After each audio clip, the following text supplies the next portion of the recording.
For this presentation, I chose to do it over the dress code and how our laws affect my school.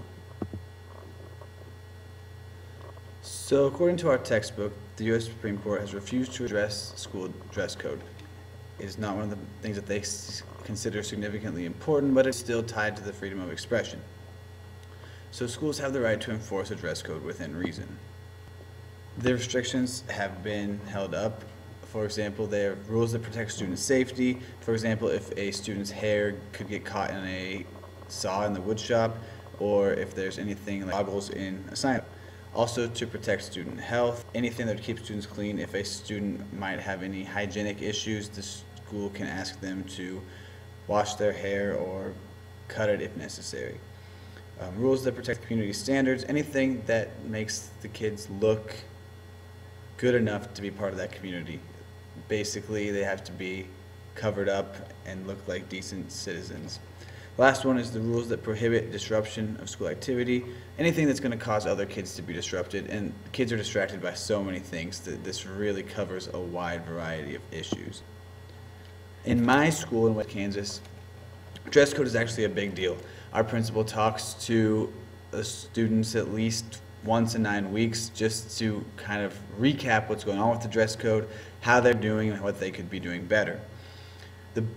So the following slides are just going to be a few issues that we see with that dress code.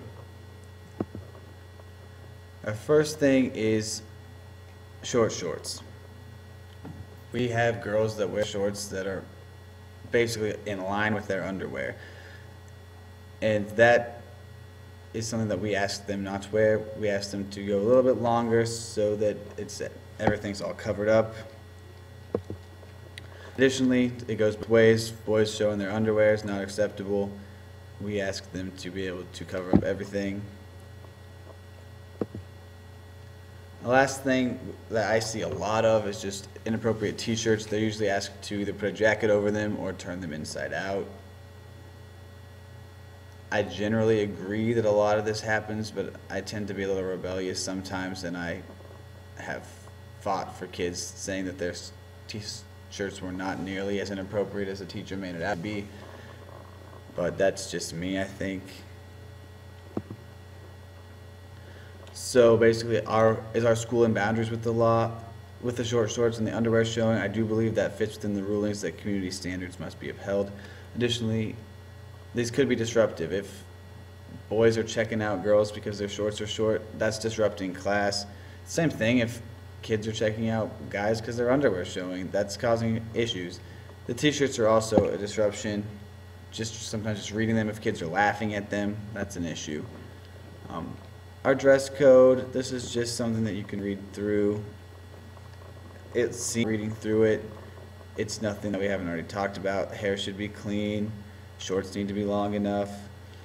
Clothing should not be inappropriate or abusive.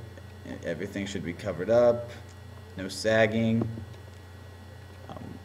Everything needs to be fastened. Always need to wear shoes. No shoes, no shirt, no education, I guess. No hats during the day. That's a very general school rule. No dark glasses. Chains, gang symbolism, that's not even really an issue here. Our school is very small. And then they just say that there are exceptions and the administrator reserves the right to refuse anything if this isn't appropriate. In conclusion, I feel that overall our dress code is very important for student learning. I don't have any issues with the dress code here. Sometimes people think they seem strict, like that one I just showed you was very long, but they're rarely large problems. We don't have kids who are constantly disobeying these rules. Pretty much everyone involved in the school agrees that the dress code is necessary. They may disagree at times, but a nice looking school does keep things running smoothly, even if it is just a little thing.